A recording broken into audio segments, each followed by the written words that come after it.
טורי קרתא, הם אומרים, אנחנו לומדים התורה, אנחנו מתפללים כל כך הרבה, הידיים שלנו לא רוצים לחיות עם דם, אתם חילונים, הולכים לצהל, הם מחללים בשבס, קודש, אתם עושים כל הרבה חטאות, אנחנו מתפללים, לומדים כל כך הרבה תורה, אבל אנחנו הולכים לקברים, אנחנו מקבלים תימוס המס, זה בסדר גמור, אין בעיה. למה זה אין בעיה?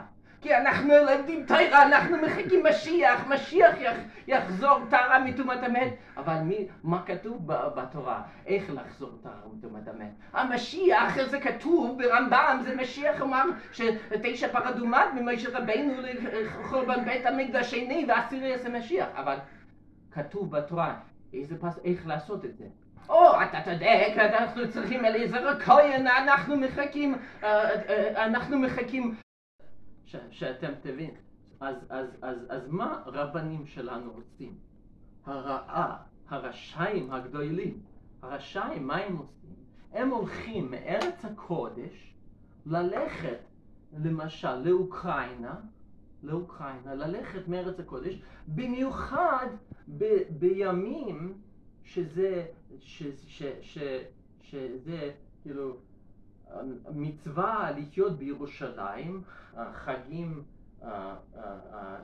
ראש השנה, יום כיפור, סוכות. הם הולכים מארץ הקודש לבקר קברים בארץ אחרת, אז הם מקבלים טומאת המת, הם מקבלים, הם עשו נגד תורה. זה כתוב בתורה, זה חטאה, שאנחנו צריכים לעשות הטקס, טקס טהרה מטומאת המת, זה אני מומחה, זה מין דרך. מה זה?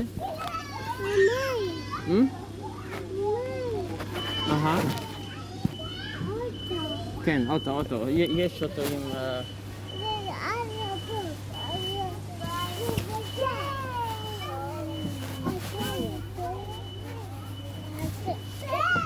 מוכן? מצוין תינוק. בבקשה. מוכן? אני פה בשבילך. כל הכבוד. טוב מאוד. מצוין. גם מה אתה רוצה? מצוין. בבקשה ידיד. בבקשה.